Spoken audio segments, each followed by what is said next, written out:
esteemed faculty, families, friends, and of course, our distinguished physician assistant graduates. Good morning and welcome. Please be seated.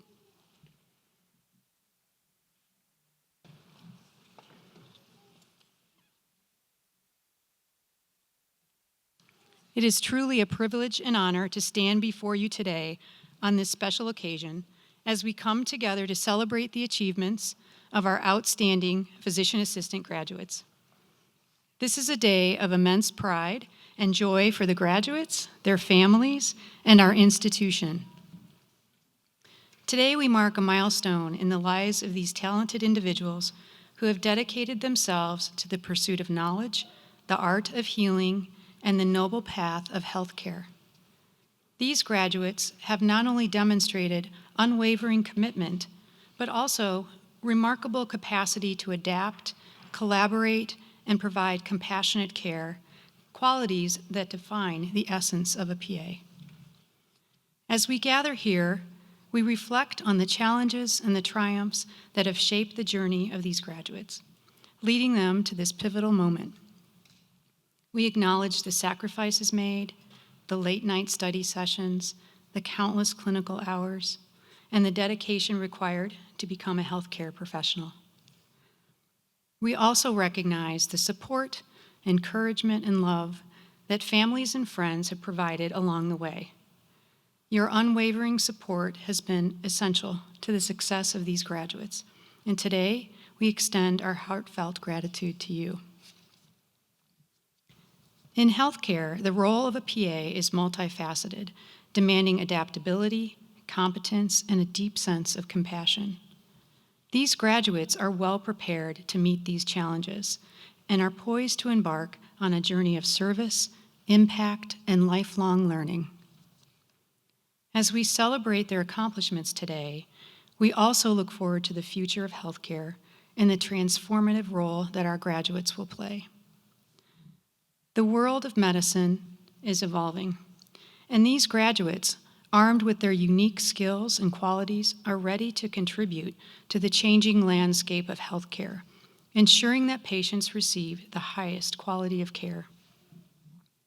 This commencement ceremony signifies not an end, but a new beginning, one filled with hope, promise, and the prospect of making a significant difference in the lives of those they serve. As they begin this new chapter, I am confident that the graduates will excel in their roles, bringing innovation, kindness, and a commitment to excellence to every patient they encounter. Congratulations to the physician assistant graduates of Rocky Vista University. Your journey has been nothing short of extraordinary, and your future holds the potential for greatness. Today, we celebrate your accomplishments and look forward to the positive impact you will have on healthcare. And now, let's get on with the ceremony. Here's what you can expect next. You'll hear greetings from RVU's President and CEO, a member of the Board of Trustees, and followed by our student speaker, the keynote speaker selected by our graduates, and the presentation of awards. The graduates will then receive their hood, symbolizing their achievement in completing graduate-level training, followed by the conferral of the MPAS degree. Lastly, the graduates will recite the physician assistant oath, committing to the patients they will serve. The ceremony will conclude with brief closing remarks. And now, please welcome Rocky Vista University's President and CEO, Dr. David Forstein.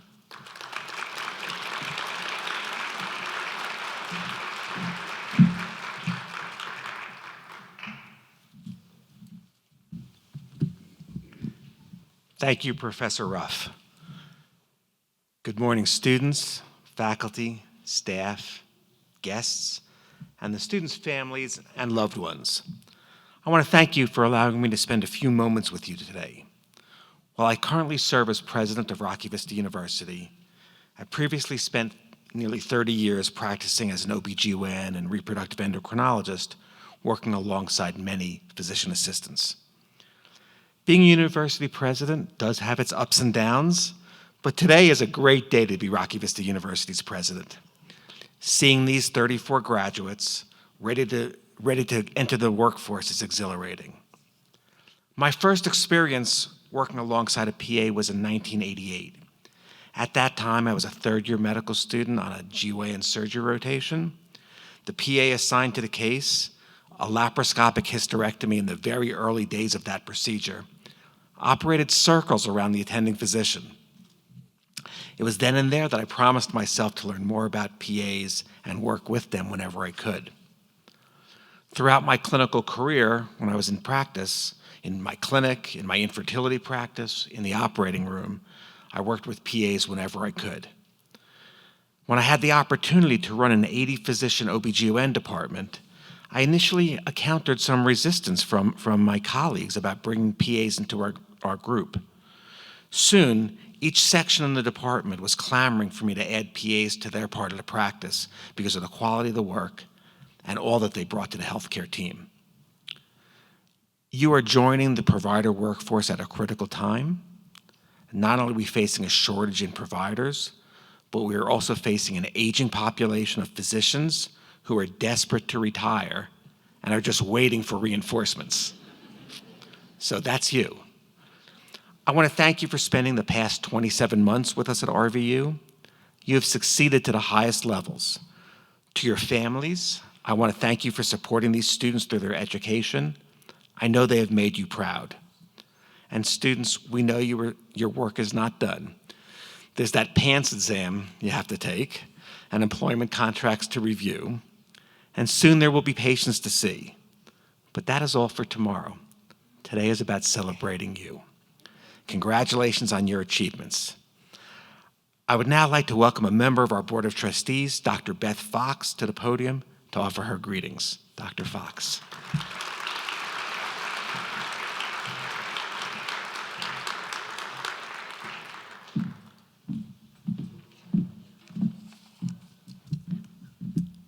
Good afternoon from the Rocky Vista University Board of Trustees.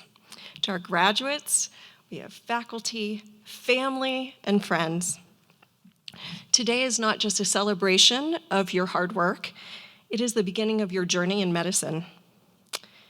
I'm very excited to welcome our graduates to a profession that diagnoses, treats, and cares for over 500 million patients in the US and millions more abroad every year. You've all learned the science that forms the foundation of our profession. But as you enter the world of patient care, you're going to find that the most powerful diagnostic tool that you have is your ability to listen. So I'm going to tell you a short tale of two types of chest pain. One of my patients was a 61-year-old man who came into the clinic because his admin told him to. He had had some pain in his left axilla, and he felt a little winded at the time. But when I saw him, he was smiling, laughing, telling me jokes, and he was in no acute distress, as we say, right? He told me the pain was gone. So I went through all the usual questions. His medical history included a history of really severe chronic neck and back injuries and pain. He also told me of a recent battle with cancer. I asked him about family history, and he said his father had a four-vessel bypass when he was about his same age, and his brother also had one as well, a little later in life. I did a review of systems: no chest or jaw pain, no tearing sensation in his chest, no cough or upper respiratory symptoms, and almost as an afterthought when I was asking him about musculoskeletal symptoms, he said, yeah, I've had this left arm pain and some tingling in my fingers. I stopped my exam. I ordered an EKG, and the test confirmed that he may have unstable angina. I sent him to the emergency department, and he had 100% blockage in his widowmaker and a partial blockage in another coronary artery. A few weeks later, after receiving those stents that he needed, he and his wife came by the clinic just to say thank you, because he was alive because someone listened to the whole story. The second patient was a woman in her 60s as well, She came into the clinic with left-sided chest pain that started 30 minutes before, and she was feeling short of breath. Her history included poorly controlled diabetes. It was over 300 blood sugar in the office. High blood pressure, 160s over 100 in the office that day, and high cholesterol. 3 red flags that always make you sit up a little bit straighter. We ordered an EKG immediately, and as I examined her, I began to ask her about her history. She told me she grew up in the Caribbean and didn't like taking medication. Having worked in clinics in Haiti, I knew that many people in the islands really value natural remedies and alternative treatments. So I asked her if that was true for her, and she said yes. Thankfully, her EKG was completely normal, so we kept talking. We discussed her diet, her habits, and then she looked at me a little shyly and said, "Can cod liver oil cause chest pain?" She explained that cod liver oil was something she had taken since childhood. It was familiar, it was comfortable to her. And so she was maybe feeling a little more stressed, so she had a little more cod liver oil, or 4 times as much as she normally would take. So we talked about how cod liver oil could cause some GI symptoms and mimic some chest discomfort, and that using it in normal doses would probably be fine. As we spoke, she smiled, and she told me her chest pain was going away, as was her shortness of breath. And before she left, she thanked me, not for the exam, not for reassurances, but for listening. 2 patients, 2 chest pains, 1 life-threatening and 1 not. The difference wasn't in the symptoms. The difference was in the listening.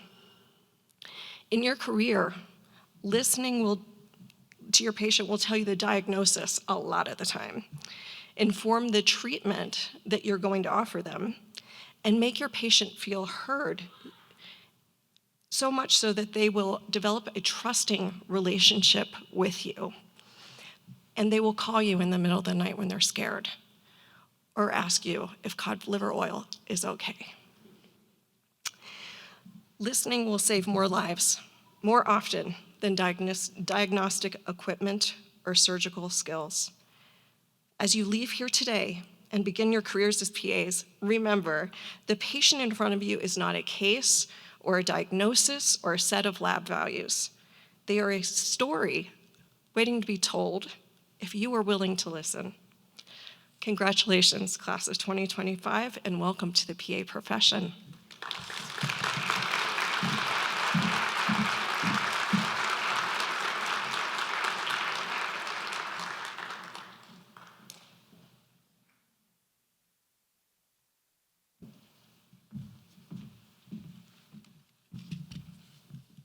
Thank you, Dr. Fox, for your remarks. It is now my pleasure to put myself back together before I welcome PA graduate Justin Yang to the podium to introduce our student keynote speaker.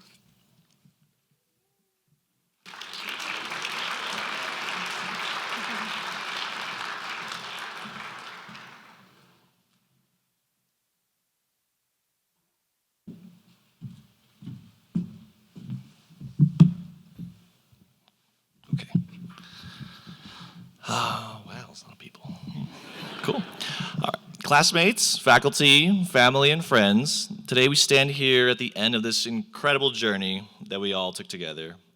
And as we look ahead to the careers that we're all about to begin, it's vital to remember that some of the core values that brought us here: compassion, dedication, and dependability.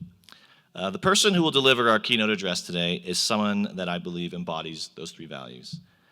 She's a colleague who has always offered a hand, shared a resource, or simply reminded us to breathe and take our time. Her generosity has always been endless. She would happily share her hand-drawn notes after every lecture. She would write practice exams every week for us to use, and she probably created over 10,000 flashcards. As our class president, she carried a responsibility to represent the RVU PA program, but that did not apply to just within our small school walls. Whenever she stepped onto the Challenge Bowl stage at the state conferences, toe-to-toe with the rest of the Colorado PA programs, there was nobody else who I'd rather have up there waving the RVU flag. And as we stand at this turning point, we couldn't ask for a better person to offer a message of insight, reflection, and inspiration for the long journey ahead. With that, it is my privilege to introduce an exceptional person and future PA, Katie Roche.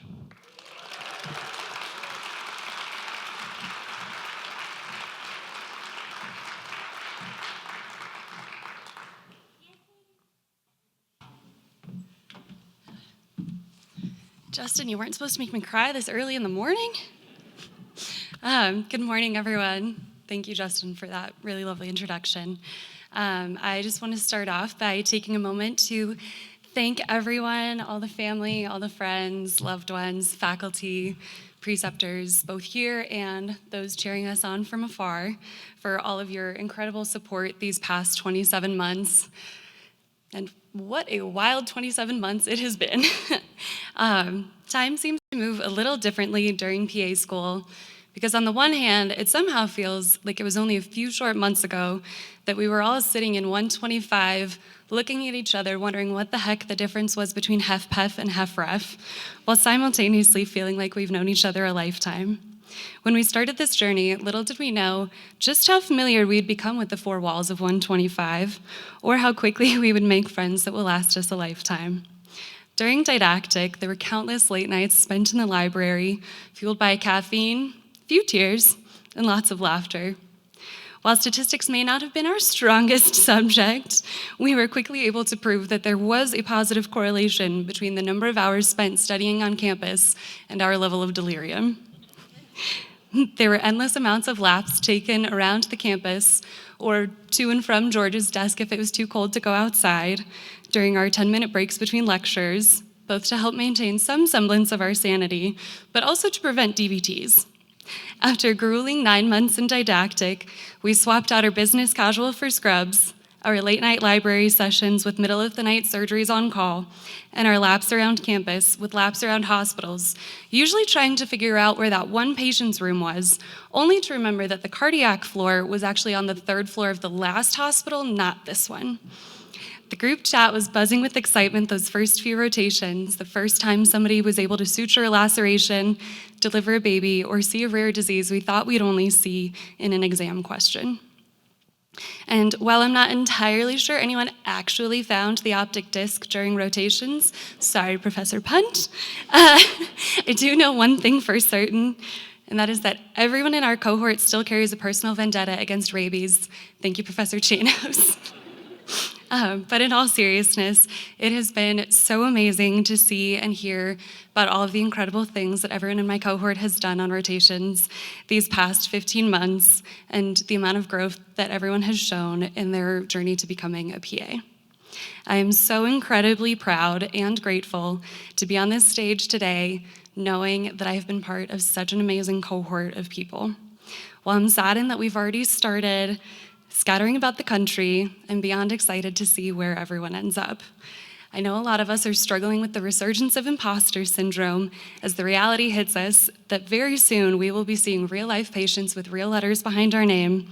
So I just want everyone to take a moment and reflect on all of the amazing things you've accomplished these past 27 months.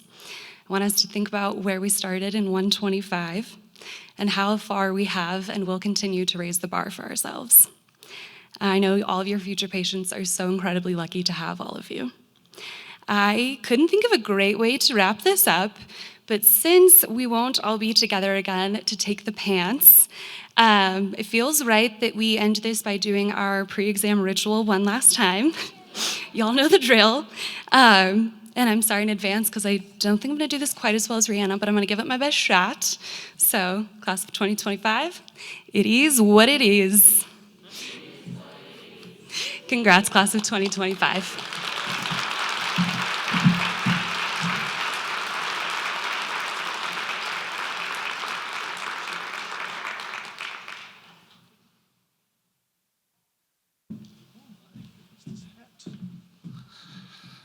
All right. So our next speaker is a wonderful instructor whose passion for teaching knows no bounds. Every lecture presentation was meticulously crafted and highly detailed. Every resource he shared was optimized for our learning and even later modified to be even better. For 8 long months, every Friday, he'd greet us at 9 a.m. just to wish us good luck on our exams at the door. And I think one time he even ran out to the printer to print out the prompts just because they had forgotten it, and I'd never seen him move so fast before. His commitment to his students was born from a desire to see us become our absolute best selves. Take, for instance, our days in the simulation center. When you walked into the exam room and you saw him seated in the corner, clipboard in hand, you knew one thing: you had to bring your A game, because his standards were high. Like, my goodness, they were so high. You could hit the mark and get your check off, and yet he always believed that you could still do better. He demanded excellence to the fullest.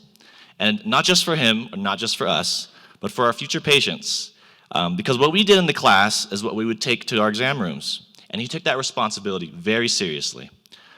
That kind of uncompromising integrity and intensity is a beautiful gift. It's what forged us into the dependable providers standing here today, and it will shape every future cohort that comes through RVU. And with that, it is my honor and privilege to introduce to the stage Professor Cassidy Punt.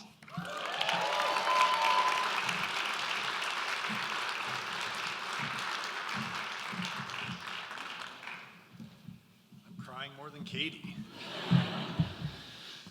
All right, let's see if I can move this up.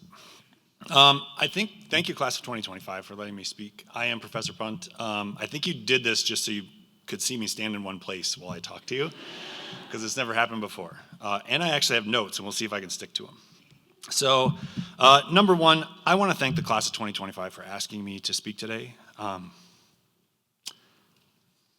very honored. So, I think I did the same thing at the end of fall semester skills after the head to abdomen, right? Yeah. But I took it upon myself to try to impart some kind of additional wisdom, because as you know, I cannot stand in front of you and not teach, even in RNA. Sorry, Professor Naguse. Okay? So I'm going to try to do my best, give you some kind of wisdom to take with you as you move into practice. So to all the family, friends, loved ones, other faculty, everybody in the room, thank you for being here to support these wonderful people in becoming PAs.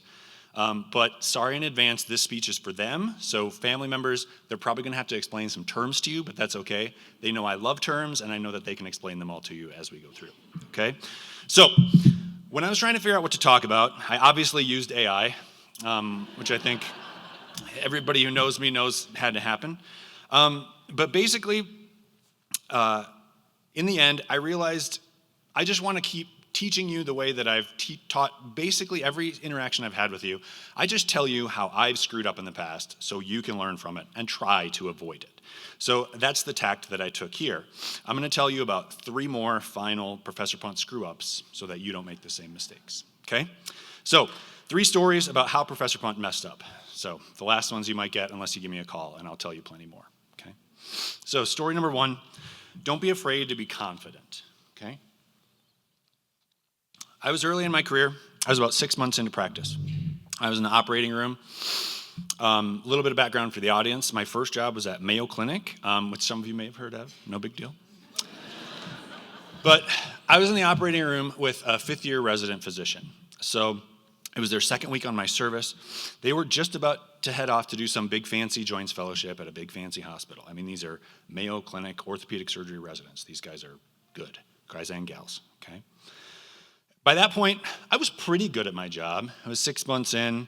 I'd figured out my place in the OR like I tried to impart on all of you, right? Let other people find their spot. I got to start taking my spot first, which was cool. So I was getting pretty good. I'd learned a lot of things about a lot of surgeries. We did a lot of different types. One of the ones that we did a lot of, even early, especially when I started, was kind of standard garden variety, posterior approach hip replacements, okay? So it was the last case of the day. Our surgeons bounced between 2 operating rooms, so I was in the first room. It's the last case. I got the patient in there, spinal's in, patient's positioned, prep draped, ready to go. Surgeon sends the 5th-year resident in, chief resident in, to start the case. Now, everybody in the room, don't get worried. This is a very common practice. We talk to the patients about it ahead of time. You'd much rather have me and a resident doing parts of your surgery. Believe me, I close your incision much better than a surgeon would. So it's not an abnormal thing. So we get going on the surgery. And my job at the beginning of the surgery is always the same, right? In ortho, especially in total joints, if you can do the exact same thing, the exact same way every single time, that's perfect, okay? So what my job is hold the leg, hold a retractor. So I lift up the leg, and what we do, hold a retractor, and then you move up and down, move up and down, move up and down. Remember how I taught you how to palpate a greater troch? Guess what? You do the exact same thing for this surgery. So I'm moving the leg so we can find the greater troch so we know where to put our incision. The resident just keeps pushing the leg down, told me to stop. So I'm like, okay, I'll stop, right? This guy's been learning for 5 years. He knows way more than me, so I stop. So we get going on the surgery. I'm holding my retractor. I'm like, gosh, my right arm feels good. It's not holding a giant leg all the way out here, okay? So he's cutting and pausing and cutting and pausing, and that's what residents do. You'll see lots of pausing, okay? Which is just fine. But eventually we get to this pause that draws out longer than it should.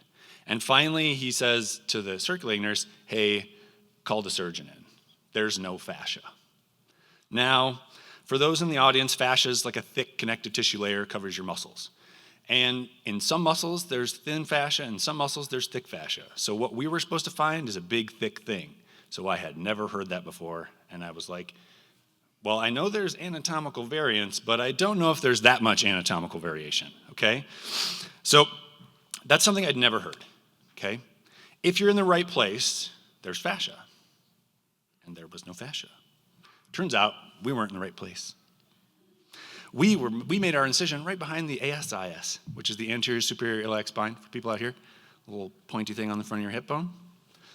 So we had just spent the last 10, 15 minutes slicing and dicing the hip abductors, which for everybody else in the audience are kind of important for standing, walking, doing things like that. So, confidence isn't about arrogance. It's not about thinking you're always right. You're not going to be. But it's about making sure you're always trying to do what's right. So, don't be afraid to be confident. Number 2, don't be afraid to be afraid. So now, there's a second job. You get a story from each of my jobs, okay? I've been practicing for 8 years. I spent my first 4 years turning one of the residents and fellows' most feared services at Mayo. They had no PA before I started, and I'm pretty good at organizing and making things efficient, which you guys have probably understood a little bit of. And turned it into one of their favorite ones. All they got to do was the things they wanted to do, and all the minutia got taken care of by me. It was great. I got headhunted to come back out to Colorado. During that process, I negotiated myself a nice little raise, okay? I was working at a for-profit orthopedic hospital. I was doing 0 paperwork, which was like the bane of my existence in my first job. I had young hip patients. Do you know how much FMLA and school forms and everything else you have to fill out? Good luck, okay? So I'd moved out here, had this great job. I spent 3 years at that job. I perfected, as I described to you all, the choreography of the operating room. And for anyone who had more than probably 2 surgical rotations, you figured out what that means, okay? I had perfected it.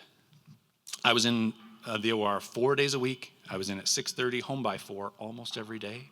4 days a week, I worked with 4 surgeons. I had great crews in the OR. I literally had the dream job. 10-minute commute door to door in this town. My life was good. It was great. Loving wife who I got to live with. Then I burned out in the greatest job I ever could have imagined for myself. Looking back, I didn't know what was happening. Things didn't happen all at once. I just kind of lost the joy that I had in my work. Insignificant things just drove me nuts. Like, I go to pre-op, patients in the bathroom. I have to wait for 60 seconds, 2 minutes, and I'm fuming. There's a tough spine in the other room, so we're going to delay 5 minutes. I'd get so upset for no reason. Why did it happen? I had the dream job, the dream location, great hours, great pay, no stress. It was easy, very, very easy. I was bored. I had nowhere to grow. I had nothing to learn, no challenge to overcome. It was just comfortable. Growth is uncomfortable. No stress sounds great until it turns into no spark. So don't be afraid to be afraid. Okay, number 3. Okay, as Justin said, I'm Professor Punt now, so I don't practice anymore. I started at RVU almost 4 years ago in February. I came in as most PA educators do with zero understanding of what being a teacher actually is. So I got to learn what my job was while I was doing my job. Kind of like we as PAs do in practice. We teach you as much as we can here, but you have so much more to learn as soon as you start that first job. So, over the last 3 years, I've figured out what my job is. I have a very good understanding of the things that I need to do for my job. So, I've got basically this semester, I know I have a list. It kind of becomes a list of tasks of stuff to do, right? I've got meetings, lectures, RNA, admissions, writing exam questions, grading, and some more grading. The job kind of becomes the checklist, and the checklist kind of becomes your job, okay? Then a bell rings at the front desk, and you see a student peer around the side of the cubicle and squeak out, "Do you have a minute?" Guess what? You don't. You don't have a minute. But guess what? You invite him in, you close the door, you ask him, you just say, "How are you doing?" before you even sit down, and then you strategically reposition the box of tissues that's sitting on the table next to them. It's the end of October. They're absolutely overwhelmed with class. They haven't talked to their family or friends in a month. They had a blowout with their roommate. They have to find somewhere to live all of a sudden. Think of all the things that all of you have dealt with in the last 27 months. That's what it is. The next thing you know, an hour goes by. My inbox has like 3 to 30 more emails. The lecture that I was working on is no more completed, even though it's due to Professor Chanos the next day. And then you realize that 1 hour probably made a bigger difference to that student than all the hours you spent putting together lectures, writing exam questions, sitting through unproductive meetings, all the hours you spent with them in RNA, IND, MCC, and skills combined. Maybe not skills. Skills is better. Okay. It's the same way in clinical practice. You're going to get bogged down in all the tasks that practice entails. Notes, paperwork, orders, scheduling, patient messages, prior authorizations, peer-to-peers. God help you if you get involved in research, quality improvement, or administrative stuff either, okay? At some point, you're gonna forget the most important part about our jobs as PAs. Being present for your patients when they need you the most. Being present is not efficient, but it's the part that your students or your patients are gonna remember the most. So don't be afraid to slow down. So, we're getting to the end. I hope that I've taught you a lot of things. How to do a physical exam, write a SOAP note, be awesome in surgery, how amazing the world of orthopedics is, and maybe how to read an EKG or find an optic disc. But what I really hope I taught you is that being a good PA is about being human. When I look back at these stories, they weren't really about surgery or burnout or teaching. They were about becoming a better version of myself. So you're gonna have your own variations of these moments. Ones that humble you, scare you, remind you to keep caring. Just don't fight them. They're the ones you're gonna learn the most from. Confidence is gonna get you started. Courage is gonna help you grow. And slowing down is gonna make you remember why you started in the first place. Finally, if I can get through it, I just want to say that teaching you is one of the greatest honors of my life. So thank you.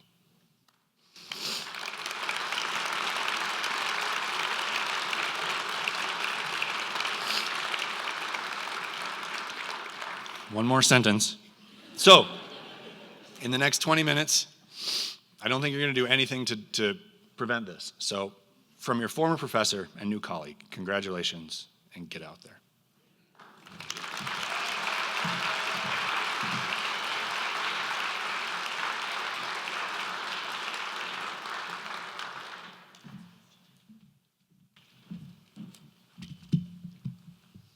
Going back down. Thank you, Professor Punt, Justin, Katie. It was lovely. It is now my pleasure to recognize the outstanding achievements of our graduates through the presentation of awards. Never had that happen before. All right. PA program is proud to present 3 commencement awards to members of the class of 2025 who exemplify our program and institution's mission and values. I'll briefly describe each award and then invite each recipient to join me at the podium as I call their name. The PA Compassion Award recognizes a graduate who embodies graciousness and humility, advocates for social justice, and actively works to improve the well-being of all community members. This year's award goes to Ms. Madison Witcher, nominated by her peers.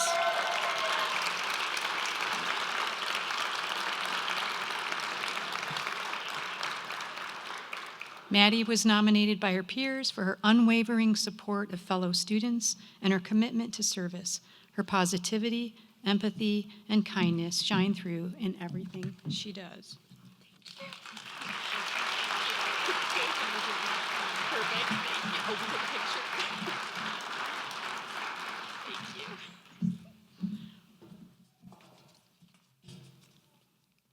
The PA Collaborative Award is presented to a graduate who demonstrates outstanding leadership, character, collaboration, and service, making meaningful contributions to their class and to the program. We're pleased to honor Ms. Catherine Roach, whose ability to unite classmates and foster teamwork is truly exceptional. Katie has been a dedicated leader and mentor, inspiring others with her compassion, tact, and positive spirit. Her actions embody the core values of collegiality, excellence, and service. Katie?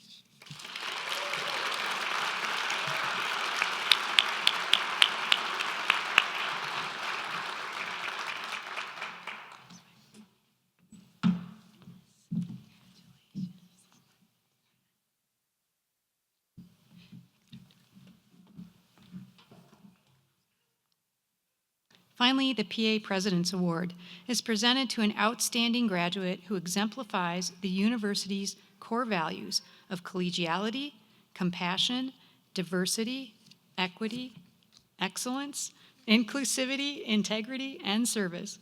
This year, we recognize Mr. Matthew Waterman for his sincere dedication to supporting those around him. He collaborated with campus groups to ensure review sessions on emergency department skills were accessible and often took on extra tutoring to support his classmates. His kindness and inclusive nature ensure everyone feels welcomed and valued. Matt?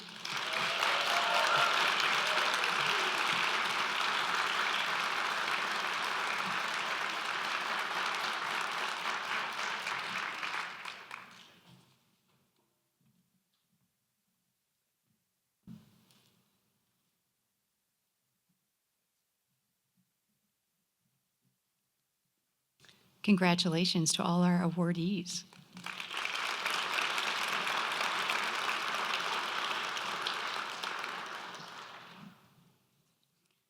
The members of the faculty of the PA program have evaluated the candidates and endorsed these students as worthy of having the degree Master of Physician Assistant Studies conferred upon them.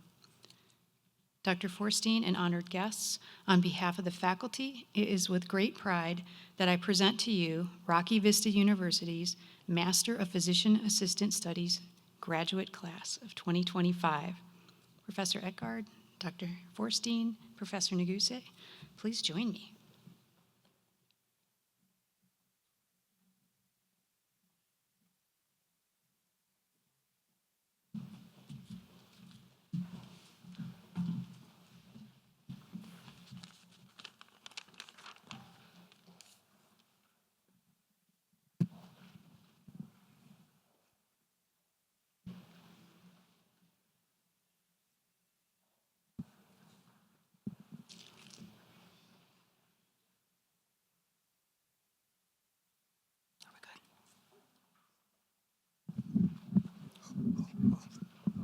It's going down. Shauna Arbuckle.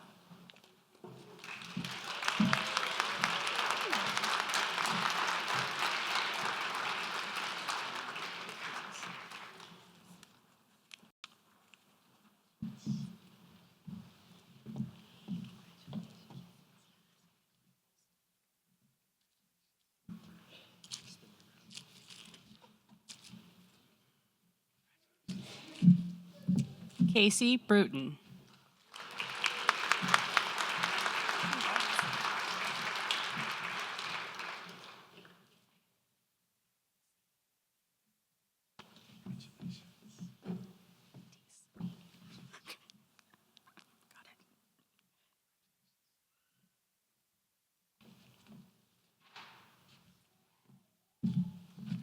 Kimberly T. Stenine.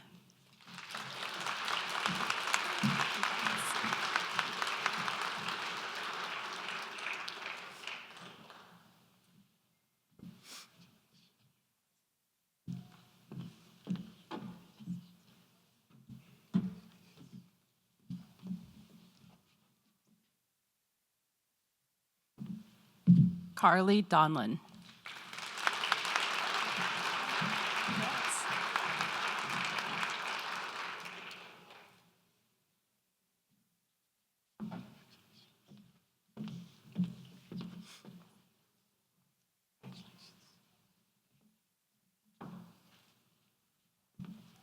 Connor Galbraith.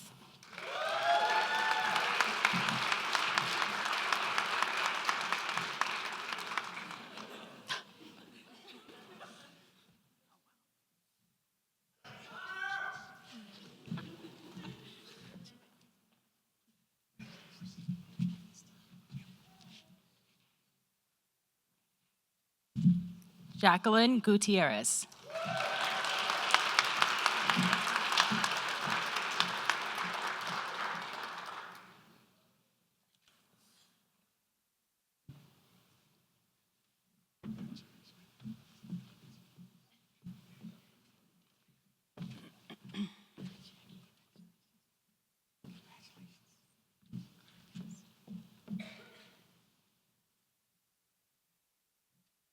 Kayla Hamilton.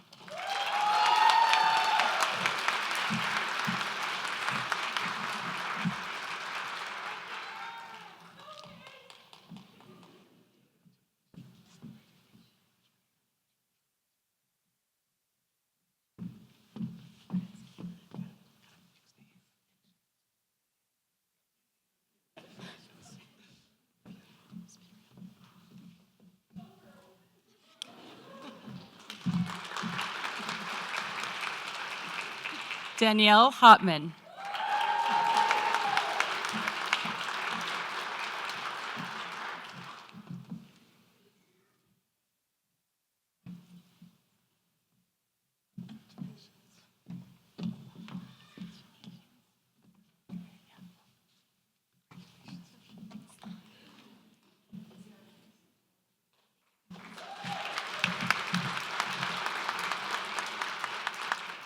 Allison Janitas.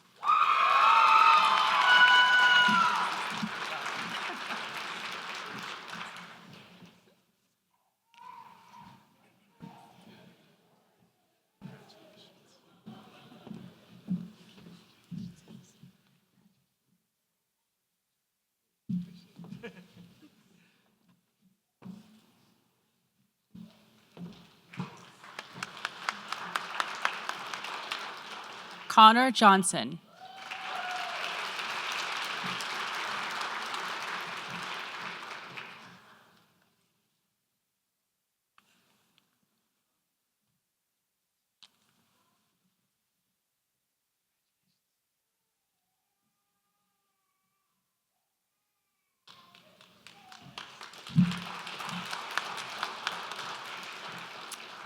The program would like to acknowledge that Camille Canoth could not be with us today, but she is graduating.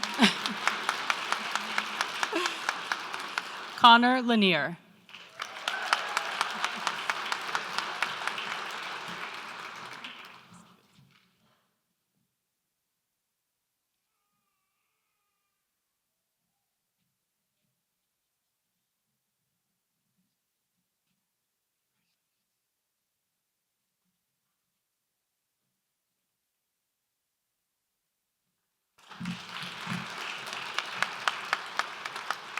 Ashley Lucas.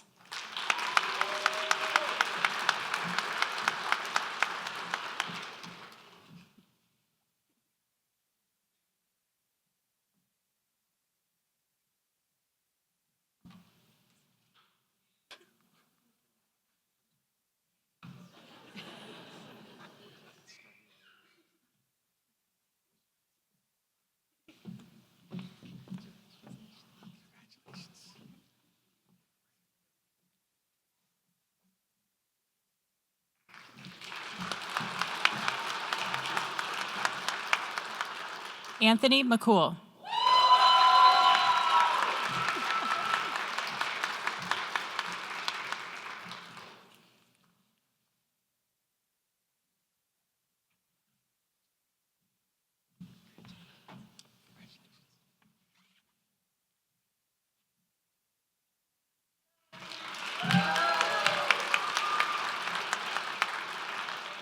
Catherine Mikowski.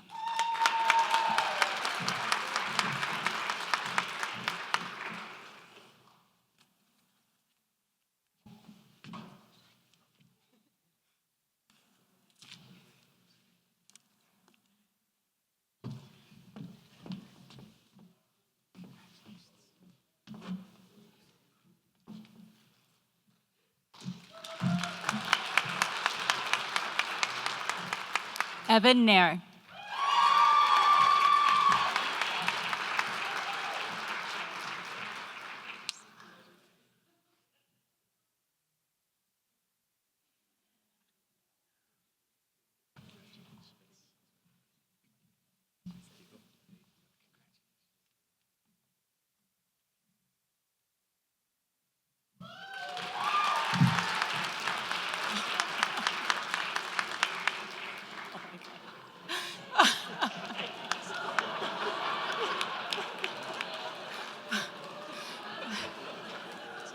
Joseph Paddock.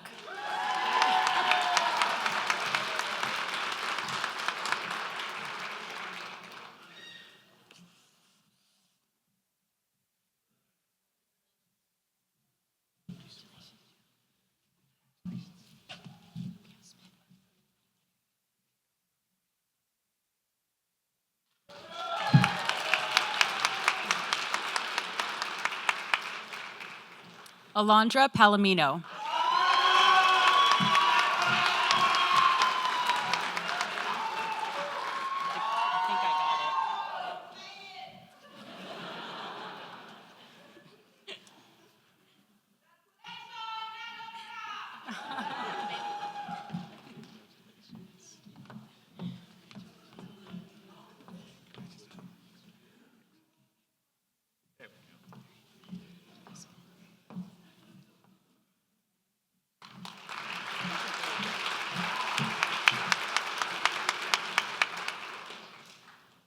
Heather Petit Mermet.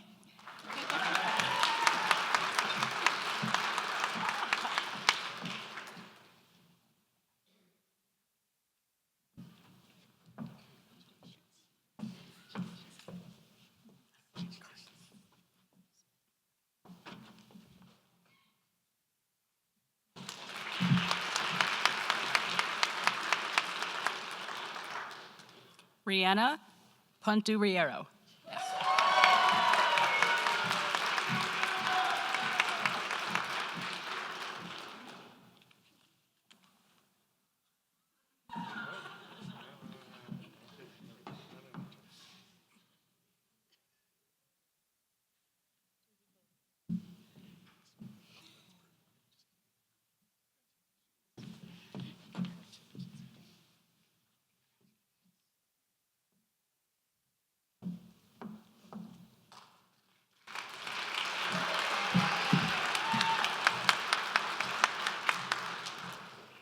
Catherine Roach.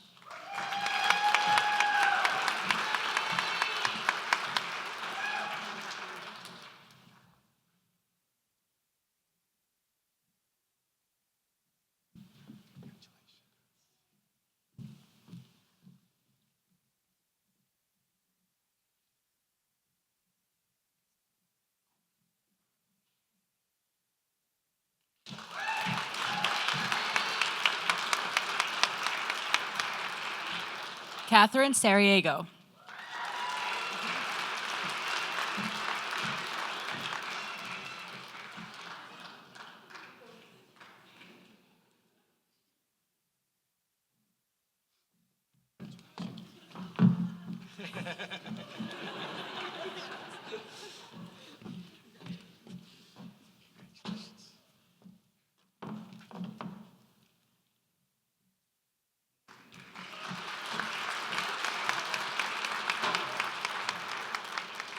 Mackenzie Savner.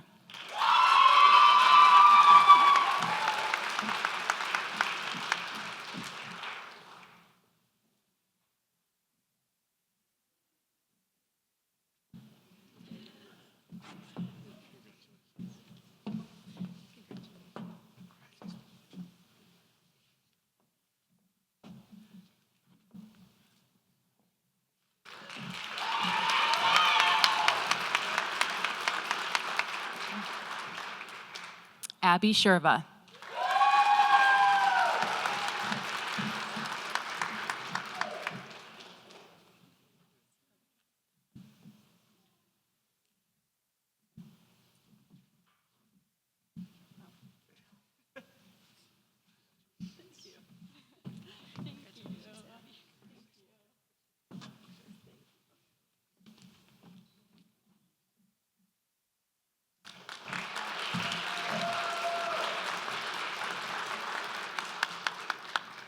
Amy Smith.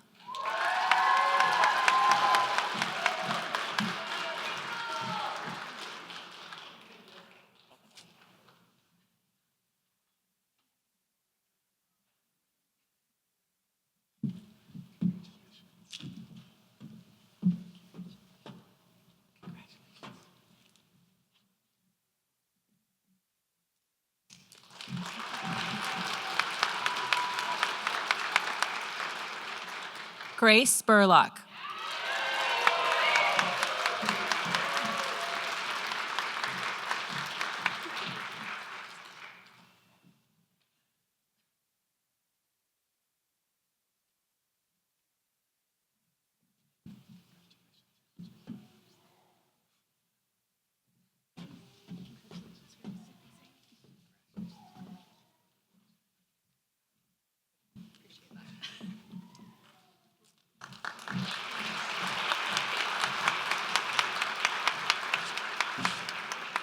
Sina Stillman.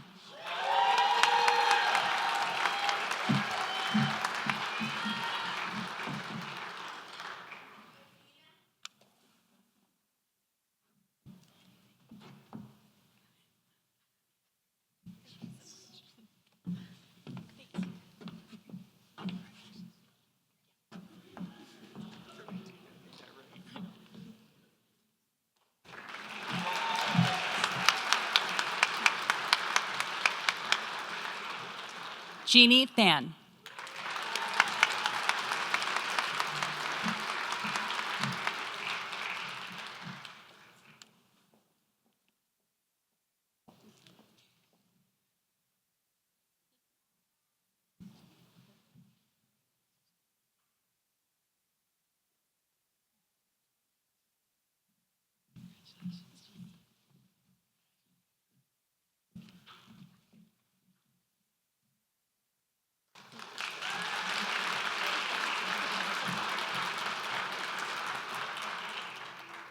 Celine Tran.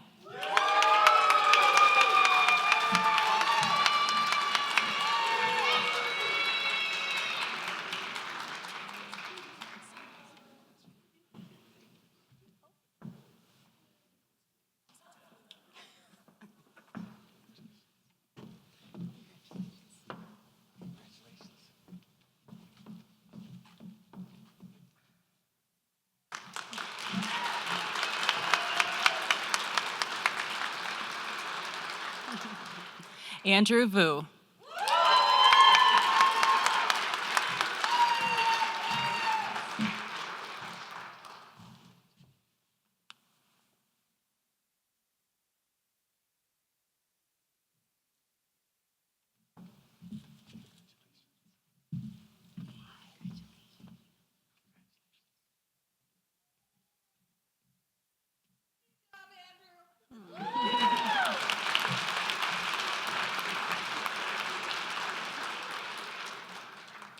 Matthew Waterman.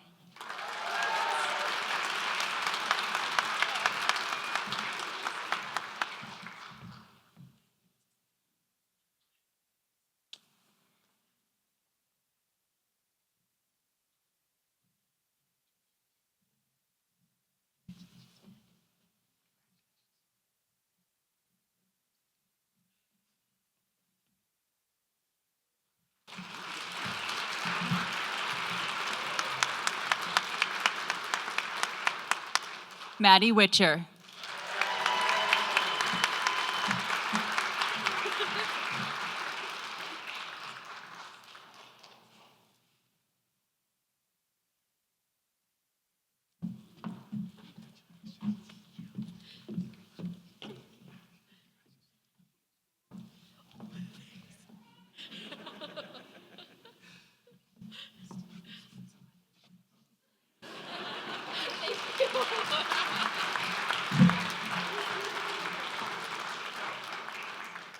Daniel Willis.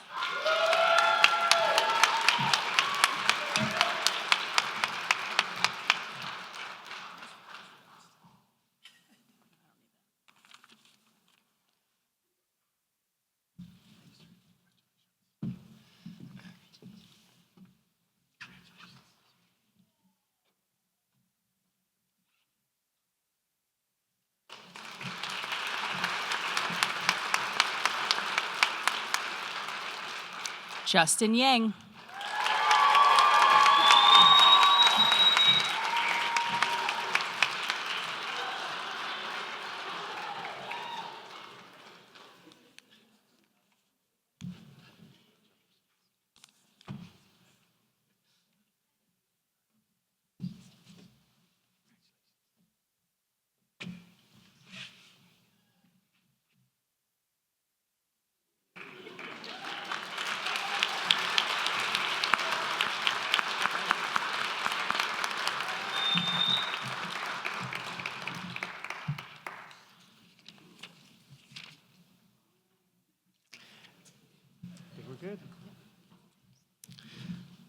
Well, that was the most fun I've had in a while.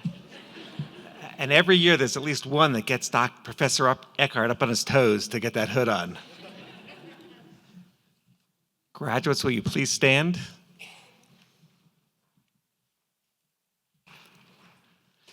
By the authority invested in me by the Board of Trustees, I hereby confer upon you your degrees as you individually presented yourself, with all the rights, honors, and privileges appertaining thereto.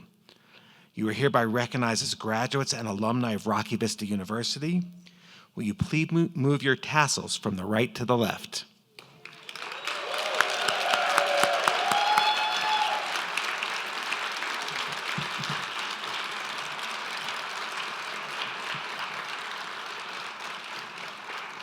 And if you ever forget which side the tassel goes on, just remember that you wear it on the left side over your heart to remind you of your alma mater, Professor Ruff, and your faculty. Ladies and gentlemen, I give you the Masters of Physician Assistant Studies graduates of 2025.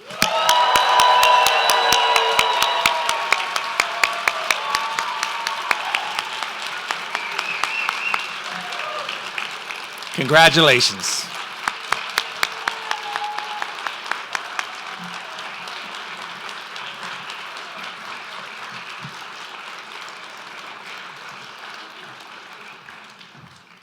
I think you can sit down. The physician assistant oath is the commitment and pledge you make to the patients, families, and communities you will serve.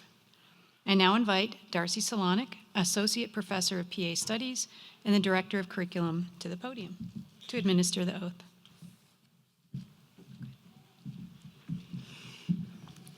I know she just had you sit down, but will the graduates please rise for the oath?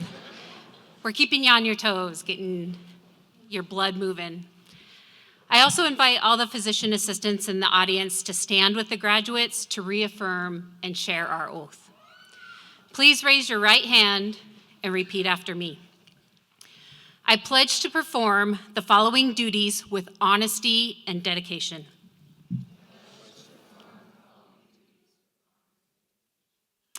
I will hold as my primary responsibility the health, safety, welfare, and dignity of all human beings. I will uphold the tenets of patient autonomy, beneficence, non-maleficence, and justice. I will recognize and promote the value of diversity. I will treat equally all persons who seek my care. I will hold in confidence the information shared in the course of practicing medicine. I will assess my personal capabilities and limitations, striving always to improve my medical practice. I will actively seek to expand my knowledge and skills, keeping abreast of advances in medicine. I will work with other members of the healthcare team to provide compassionate and effective care of patients.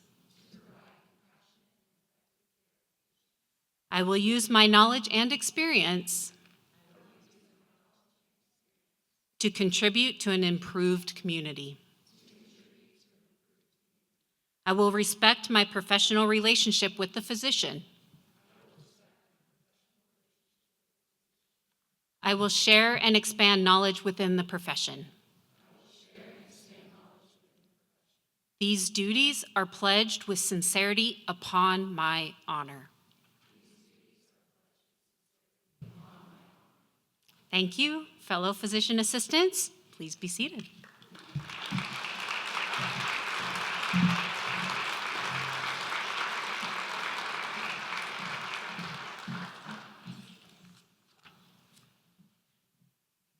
All right, before we officially conclude these proceedings, I want to extend a huge thank you to the graduation committee and the volunteers whose hard work made this ceremony possible. So I'd like to take a moment to recognize them.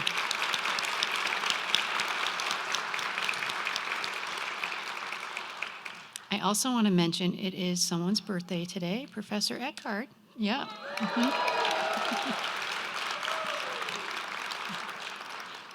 There are also many, many important people in the audience who have been eagerly awaiting this day.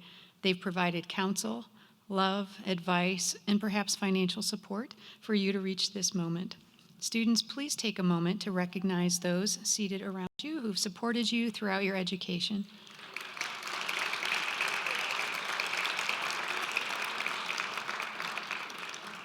And one more round of applause for our graduates.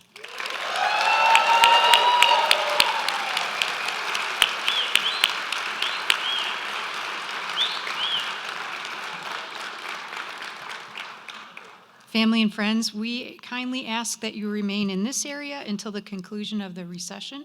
The graduates will collect their belongings and come back here to meet you shortly after. Please stand and remain standing until the end of the recession. Thank you.